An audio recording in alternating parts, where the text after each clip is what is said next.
do you ever wonder how come that veganism is growing on the planet today, that it's actually really taking off? And does that sort of confound you a little? Do you think that, for example, do you think that vegans eat rabbit food? That's a very common misconception, although I think with the amount of information online at the moment, I'd be surprised if people still think that vegans eat rabbit food. But, that's possible. So I wanted to sort of talk to you about why I'm vegan and why a lot of people identify as vegan today. A lot of people, they use the word vegan, but they're not necessarily what I would consider vegan, in that they've gone vegan for, say, health reasons or environmental reasons. And the reason I say that that's not really going vegan is because veganism was meant to be, when the word was coined by Donald Watson in 1944, he intended it to be about going vegan and rejecting the use of animals for food, clothing, entertainment, and other reasons, because they're not our property. They're not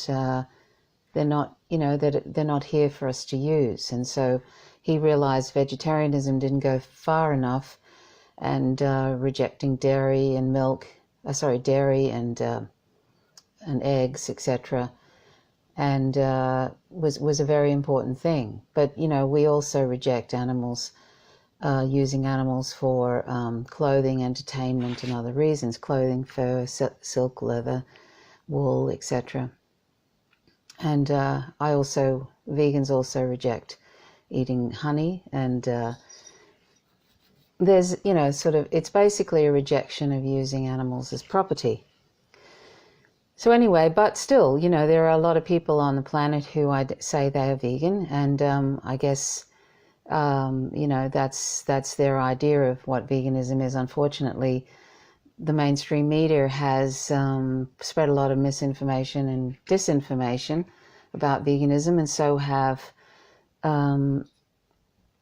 some animal advocacy organizations who conflate veganism and vegetarianism. And they also promote animal welfare, which is really, saying to the public that it's morally justifiable to use animals as long as we treat them humanely, in quotes. But if you've ever have sort of looked into how we actually treat animals, even on mum and pop farms, if this was applied to humans, it would be considered torture. So therefore, even animal advocacy groups have sort of misrepresented veganism. In fact, they tend to not talk about it because they promote single-issue campaigns which bring in donations for their large organizations. So they tend to not speak clearly about veganism, if they mention it at all, and tend to focus on animal welfare, which is just saying to the public that it's morally acceptable to use animals as long as it's done humanely. They do that because to speak clearly about veganism, they can't just have one single-issue campaign after another, and ask for donations. And they also like to present themselves as watchdogs for industry, which is then again also reinforcing the idea that there's good ways of exploiting animals and there's bad ways of exploiting animals.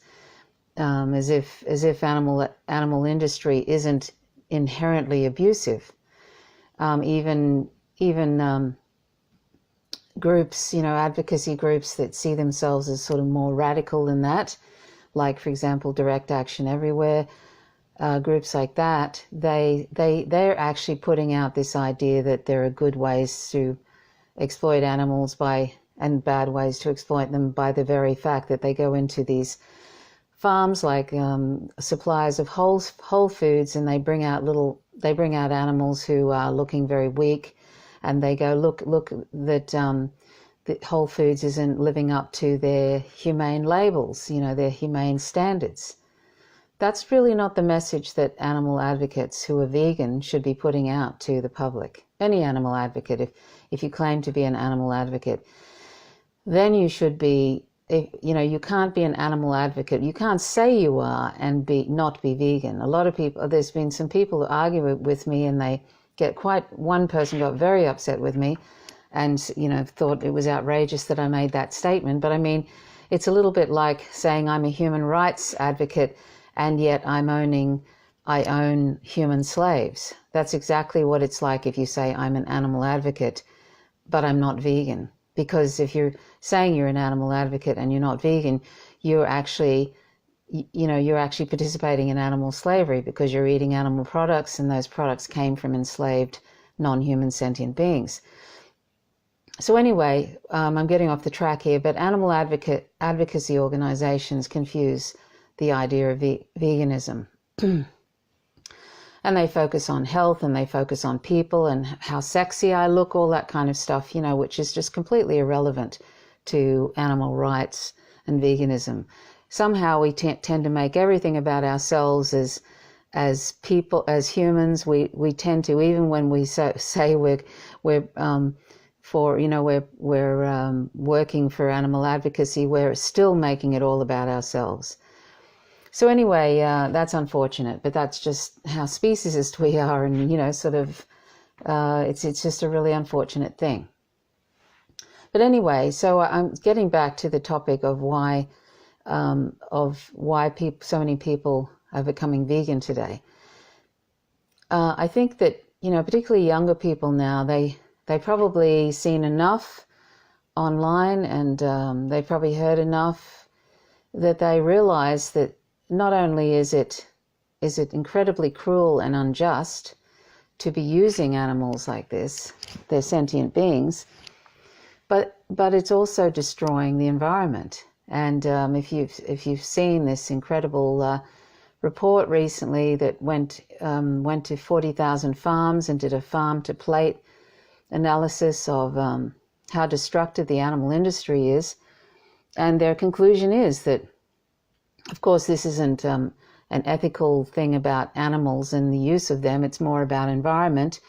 But they said they came to the conclusion that avoiding meat and dairy was the single most important thing anybody could do to address climate change on the planet, more than not driving cars or anything like that.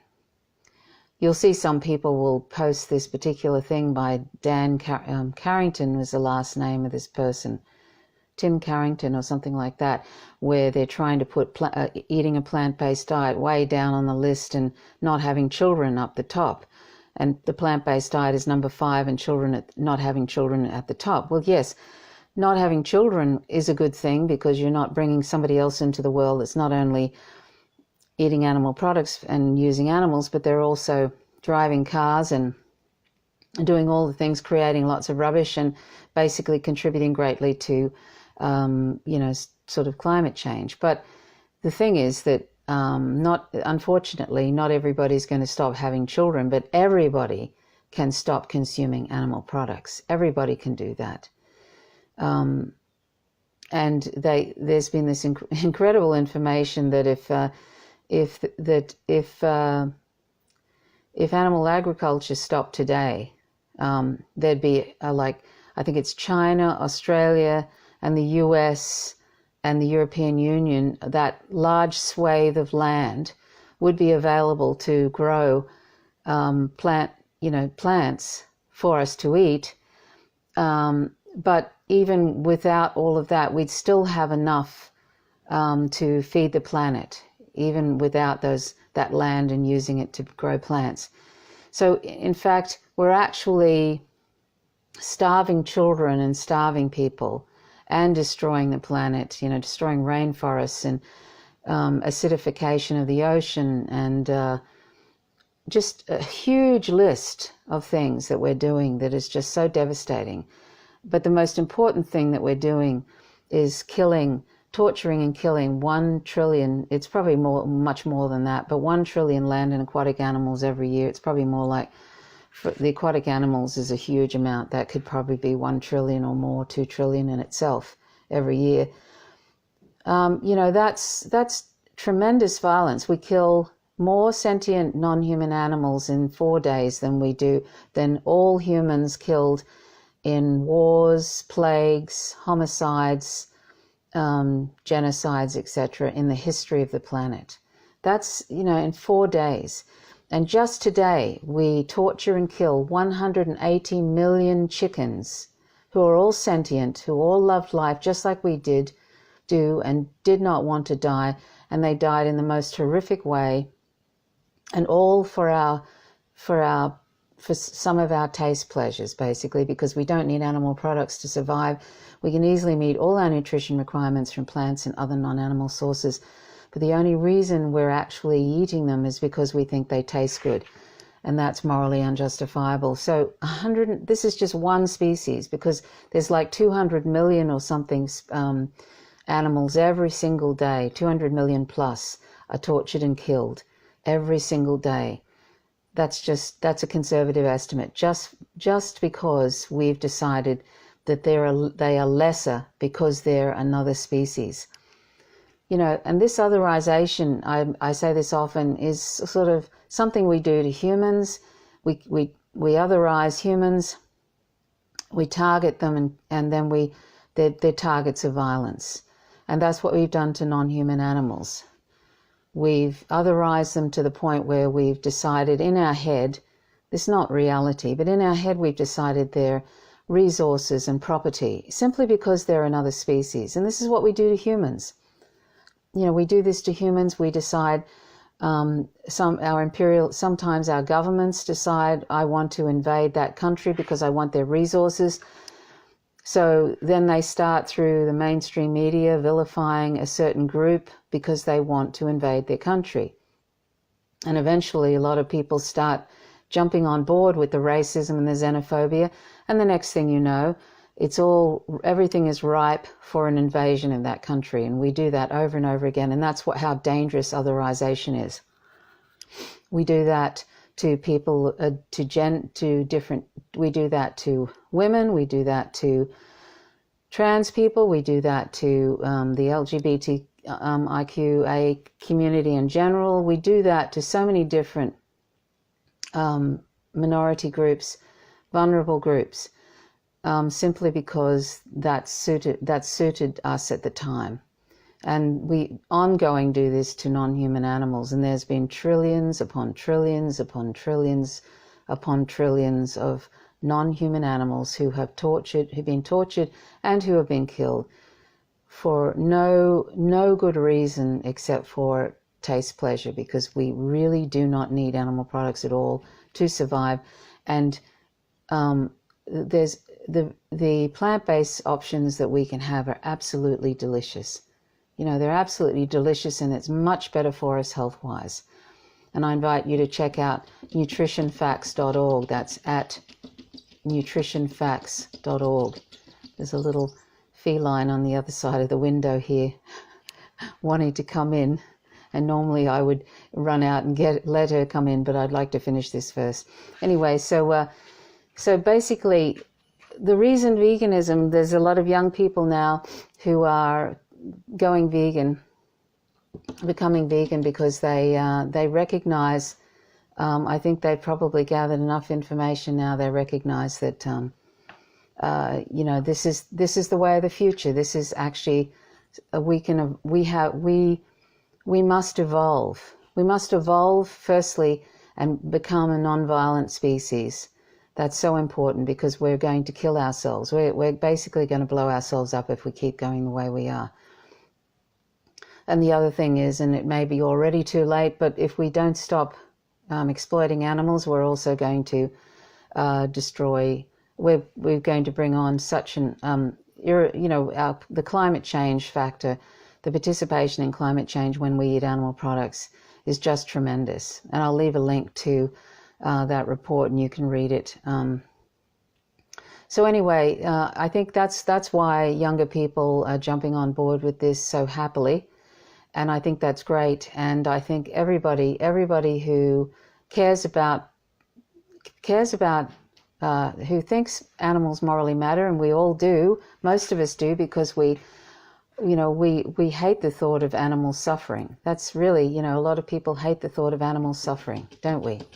And yet, every single time we sit down to a meal of animal products, bacon and eggs and whatever, we've just allowed a sentient being, or more than one, we've allowed them to be tortured and killed simply so that we can have a few minutes of palate pleasure.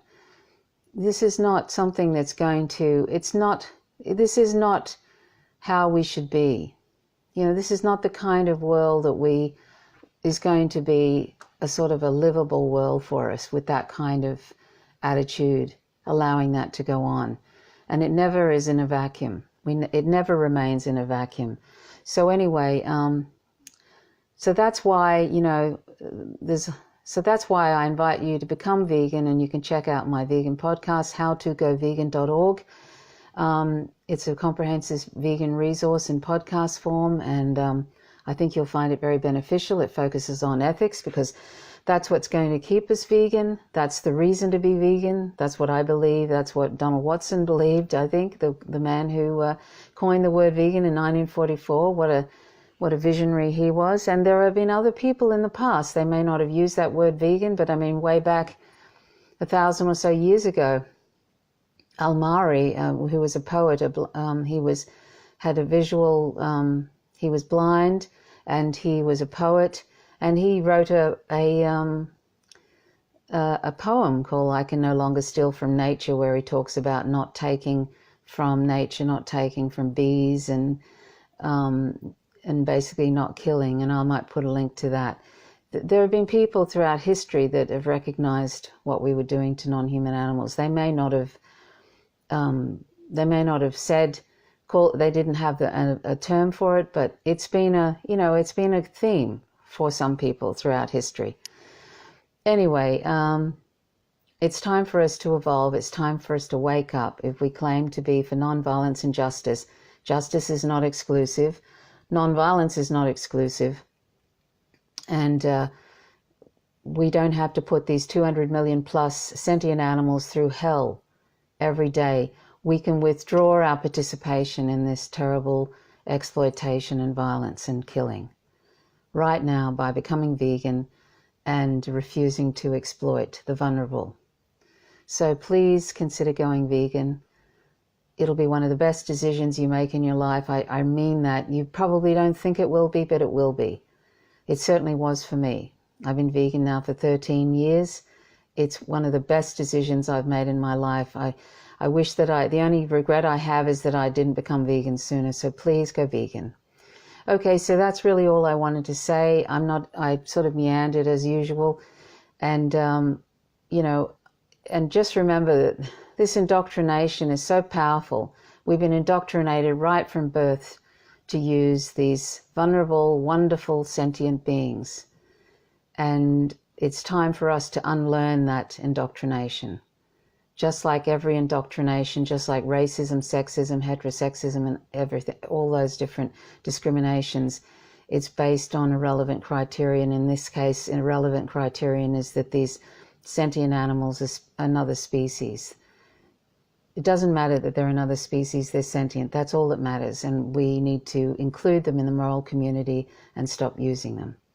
Okay, thanks very much for watching. My name's Trish Roberts. You're watching Faint Signals from Vega. Please subscribe to my YouTube channel at Vegantrove, Vegantrove, and please click that little bell beside the subscribe button, because if you don't, you won't get notifications about the latest uploads of live streams, blogs, etc.